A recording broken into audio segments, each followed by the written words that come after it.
ଆରେ ଶାଗୁଣା, ଚାଲ ଆଜି ଟିକେ ନଈ ଆଡେ ଗାଧୋଇ ଆସିବା। ଏ ଯୋଉ ଖରା ହେଉଛି ବାପାରେ। ନା ନା, ମୁଁ ସେ ନଈ ଆଡେ ଯିବିନି। ମତେ ଭାରି ଭୋକ ଲାଗୁଛି। ମୁଁ ଏବେ ଉଡ଼ି ପାରିବିନି। ହଇରେ ଭୋକିଲା କୁକୁର, ସବୁବେଳେ କଣ ଖାଲି ଖାଇବୁ ଖାଇବୁ ବୋଲି କହୁଛୁ? ତତେ ଗୋଟେ କଥା ପଚାରିବି, ସତ କଥା କହିବୁ? ହଁ ରେ ସାଙ୍ଗ, ସତ କଥା କହିବି। ପଚାରୁନୁ କଣ ପଚାରିବୁ? ତୋ ଛଡା ମୋର ଆଉ କିଏ ଅଛି କହିଲୁ? ହଉ ହଉ, ଆଉ ଇମୋସନାଲ କରନା। କହିଲୁ, ତୁ ସକାଳେ ଆଜି କଣ ଖାଇଛୁ? ବେଶୀ କିଛି ନାହିଁ ରେ ସାଙ୍ଗ, କାଲିର ବଳକା ମଟନ ଆଉ 5-6ଟା ଚଢେଇର ଅଣ୍ଡା ଖାଇଛି। କଣ, ତୁ ଏତେ ସବୁ ଖାଇବା ପରେ ବି କହୁଛୁ ତତେ ଏବେ ଭୋକ ଲାଗୁଛି? ତୋର ସେଇଟା ପେଟ ନା ପୋଖରୀରେ? ମୁଁ କଣ କରିବି କହିଲୁ? ମତେ ତ ଖାଲି ଭୋକ ଲାଗୁଛି ଆଉ। ହଉ ଛାଡେ ଛାଡେ, ଚାଲ ଟିକେ ନଈରେ ଗାଧୋଇ ସାରି ଶିକାର କରିବା ପାଇଁ ଯିବା। ଡେରି ହୋଇଗଲାଣି। ତାପରେ ପିଲ ଓ ଶାଗୁଣା ନଈ ଆଡକୁ ଉଡ଼ି ଚାଲିଲେ। ମା, ଚାଲ ନା, ଆଜି ଆମେ ଟିକେ ଜଙ୍ଗଲ ଆଡେ ବୁଲିବା ପାଇଁ ଯିବା। ନାଇଁ ନାଇଁ, ତୁମେମାନେ ଏବେ ବହୁତ ଛୋଟ ଅଛ। ଆମ ଜଙ୍ଗଲରେ ବହୁତ ଭୟଙ୍କର ଜୀବଜନ୍ତୁ ମାନେ ରହୁଛନ୍ତି। ତୁମେମାନେ ଟିକେ ବଡ଼ ବଡ଼ ହେଇଯାଅ, ମୁଁ ତୁମକୁ ପୁରା ଜଙ୍ଗଲ ସାରା ବୁଲାଇବି। ନାଇଁ ମା, ପ୍ଲିଜ, ଆମକୁ ଜଙ୍ଗଲ ବୁଲିବାକୁ ଭାରି ଇଚ୍ଛା ହେଉଛି। ପ୍ଲିଜ ମା, ଆମକୁ ବୁଲାଇବାକୁ ନିଅ। ହଉ ହଉ, ଠିକ ଅଛି, ମୁଁ ତୁମକୁ ମୋ ସାଙ୍ଗରେ ବୁଲାଇବାକୁ ନେବି। ହେଲେ ତୁମମାନଙ୍କୁ ମୋ କଥା ମାନିବା ପାଇଁ ପଡ଼ିବ। ହଁ ମା, ଆମେ ତୁମର ସବୁ କଥା ମାନିବୁ। ହଉ, ଏବେ ଶୁଣ, ତୁମେମାନେ ଜଙ୍ଗଲରେ କେହି ବି ଦୁଷ୍ଟାମି କରିବନି। ସମସ୍ତେ ମୋ ପଛେ ପଛେ ରହିବ। ମୁଁ ଆଗରେ ଯିବି, ହେଲା? ହଁ ମା, ଆମେ ସମସ୍ତେ ବୁଝିଗଲୁ। ତାପରେ ଟିକି ଚଢ଼େଇ ସହିତ ତା ଛୁଆମାନେ ମଧ୍ୟ ଜଙ୍ଗଲକୁ ବୁଲିବା ପାଇଁ ଗଲେ। ମା, ଆମେ ପ୍ରଥମେ କୁଆଡେ ବୁଲିବା ପାଇଁ ଯିବା? ଆମେ ପ୍ରଥମେ ନଦୀ ଆଡକୁ ବୁଲିବା ପାଇଁ ଯିବା। ହଇରେ ଶାଗୁଣା, ଆସୁନୁ ଗାଧେଇବୁ। ଉପରେ ଛିଡ଼ାଟା କାହିଁ ହେଇଛୁ? କଣ ପାଣିକୁ ଡର ଲାଗୁଛି ନା କଣ? ରହ ରହ, ଯାଉଛି। ଏଡେ ବ୍ୟସ୍ତ କାହିଁ ହଉଛୁ ମ? ଏମିତି ଶାଗୁଣା ଓ ଚିଲ ନଈରେ ଗାଧୋଉଥାନ୍ତି। ଚିଲ, ମୋର କାହିଁ ଆଜି ଟିକେ ଚଢେଇ ମାଂସ ଖାଇବାକୁ ଭାରି ଇଚ୍ଛା ହେଉଛି ରେ।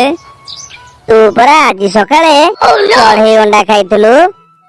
ଆରେ ଅଣ୍ଡା ସିନା ଖାଇଥିଲି, ଚଢେଇ ମାଂସ ଖାଇବା ପାଇଁ ଇଚ୍ଛା ହେଉଛି। ଏଇ, ମତେ ଶୁଣା ଯାଉଛି, ତୁ ଆଉ ଏତେ ଚିଲ୍ଲାନି, ହେଲା? ଏମିତି କଥାବାର୍ତ୍ତା ହୋଇ ଦୁଇ ସାଙ୍ଗ ଗାଧୋଉଥାନ୍ତି। ଠିକ ସେତିକି ବେଳେ ଟିକି ଚଢ଼େଇ ତାର 7ଟି ଛୁଆଙ୍କୁ ନେଇ ସେ ନଦୀ ପାଖକୁ ଆସୁଥାଏ।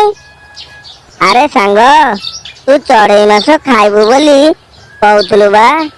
ଦେଖ, ଗୋଟେ ମା ଚଢେଇ ତାର 7ଟି ଛୋଟ ଛୋଟ ଛୁଆଙ୍କୁ ଧରି ନଈ ଆଡକୁ ଆସୁଛି। ଆରେ ହଁ ତ ସାଙ୍ଗ, ଚାଲ ଶୀଘ୍ର ଲୁଚିଯିବା, ନହେଲେ ଆମକୁ ଦେଖି ସେମାନେ ଏଠାରୁ ଫେରିଯିବେ। ତାପରେ ଚିଲ ଓ ଶାଗୁଣା ଗୋଟେ ଗଛ ଭିତରେ ଯାଇ ଲୁଚିଗଲେ। ଟିକି ଚଢ଼େଇ ତାର 7ଟି ପିଲାଙ୍କୁ ଆଣି ସେ ନଈ କୂଳରେ ପହଞ୍ଚିଲା।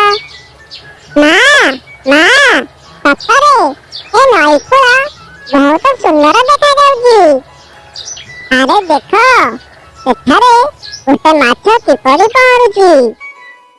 ମା, ସେ ମାଛଟି କେଡ଼େ ସୁନ୍ଦର ହୋଇଛି ନା? ଆରେ ଦେଖ ସମସ୍ତେ, ଏଠି ବି ଗୋଟେ ସୁନ୍ଦର ମାଛଟିଏ ଅଛି। ଦୂରରେ ରହି ଶାଗୁଣା ଓ ଚିଲ ସେ ଚଢ଼େଇ ମାନଙ୍କ ଉପରେ ନଜର ରଖିଥାନ୍ତି। ଆରେ ବାଃ, ଏ ଚଢେଇ ମାନେ ତ ଭାରି ହୃଷ୍ଟପୃଷ୍ଟ ହୋଇଛନ୍ତି। ଆରେ ତୁ ଏ କଣ କହୁଛୁ? ଏମାନଙ୍କୁ ଦେଖି ମୋର ଭୋକ 2 ଗୁଣ ବଢିଗଲାଣି। ଇଚ୍ଛା ହେଉଛି ଏକା ବେଳକେ ସବୁ ଚଢେଇ ମାନଙ୍କୁ ଖାଇଦେବା ପାଇଁ। ହଇରେ ଭୋକିଲା କୁକୁର ଭଳିଆ କାହିଁ ହଉଛୁ? ଆଜି ଗୋଟେ ଚଢେଇ ଛୁଆ ଖା। ଯଦି ସବୁ ଚଢେଇଙ୍କୁ ଗୋଟେ ଦିନରେ ଖାଇଦେବୁ ତାହେଲେ କାଲିକି କଣ ଖାଇବୁ? ଆରେ ହଁ ହଁ, ତୁ ଠିକ କଥା କହୁଛୁ। ଚାଲ ଆଉ ଡେରି କରିବାନି, ଆକ୍ରମଣ କରିଦବା। ରହିଯା। ଆରେ ତୋର କଣ ଭୋକ ବିକଳରେ ବୁଦ୍ଧି ଭ୍ରଷ୍ଟ ହୋଇଗଲାଣି ନା କଣ? ଦେଖୁଛୁ ସେମାନେ ହେଉଛନ୍ତି 8 ଜଣ। ଯଦି ଆମକୁ ଧରି ନେବେ ତାହେଲେ ଆମକୁ ମାରି ମାରି ଆମର ଜୀବନ ନେଇଯିବେ। ମୋ କଥା ମାନେ। ସେମାନେ ଯିବା ବେଳେ ଆମେ ତାଙ୍କ ପଛେ ପଛେ ଯାଇ ସେମାନଙ୍କ ମଧ୍ୟରୁ 2ଟା ଚଢେଇ ଧରି ନେଇ ଆସିବା। ସେମାନେ ଆଉ ଜାଣିପାରିବେ ନାହିଁ। ହଁ, ତୁ ଠିକ କଥା କହୁଛୁ। ଆମେ ସେଇଆ ହିଁ କରିବା। ଆରେ ପିଲେମାନେ, ଦେଖ ସେଠାକୁ। ସେ ଝରଣାଟି କେଡ଼େ ସୁନ୍ଦର ହୋଇଛି। ହଁ ମା, ସତରେ ଆମ ଜଙ୍ଗଲଟା ଭାରି ସୁନ୍ଦର ହୋଇଛି। ହଉ ତାହେଲେ ନଦୀ ଦେଖିବା ସେତିକି ଥାଉ। ଚାଲ ଏବେ ପାହାଡ଼ ଆଡ଼କୁ ଯିବା। ତାପରେ ସବୁ ଚଢ଼େଇ ମାନେ ପାହାଡ଼ ଆଡ଼କୁ ଉଡ଼ି ଚାଲିଲେ। ଆରେ ଦେଖୁଛୁ କଣ? ଶୀଘ୍ର ଚାଲ, ନହେଲେ ସେମାନେ ଆମ ହାତରୁ ଖସିଯିବେ। ହଁ ହଁ, ଚାଲ ଚାଲ। ତାପରେ ଚିଲ ଓ ଶାଗୁଣା ସେ ଚଢ଼େଇ ମାନଙ୍କ ପଛେ ପଛେ ଯାଇ 2ଟି ଚଢ଼େଇ ଛୁଆଙ୍କୁ ଧରି ନେଇଗଲେ। ମା, ମା, ଆମକୁ ରକ୍ଷା କର ମା। ମା, ମା, ଆମକୁ ରକ୍ଷା କର ମା। ଆରେ ତୁମେମାନେ ସମସ୍ତେ ମୋ ସାଙ୍ଗରେ ଚାଲ। ଆମେ 6 ଜଣ, ସେମାନେ 2 ଜଣ। ସେ 2 ଜଣଙ୍କୁ ଆଜି ଗୋଟେ ଭଲ କି ଉତ୍ତମ ମଧ୍ୟମ ଦେବା। ଏମିତି କହି ସେମାନେ ଚିଲ ଓ ଶାଗୁଣାର ପଛେ ପଛେ ଚାଲିଲେ। ତାପରେ ସବୁ ଚଢ଼େଇ ମାନେ ମିଶି ଚିଲ ଓ ଶାଗୁଣାକୁ ନିସ୍ତୁକ ପିଟିଲେ। ଆଲେ ମଲିଗଲି, ଆଲେ ମଲିଗଲି। ବୋଉଲୋ କି ମାଡ! ଏମିତି ମାଡ଼ ଖାଇ ସେମାନେ ପ୍ରାଣ ବିକଳରେ ସେଠାରୁ ଖସି ପଳାଇଗଲେ।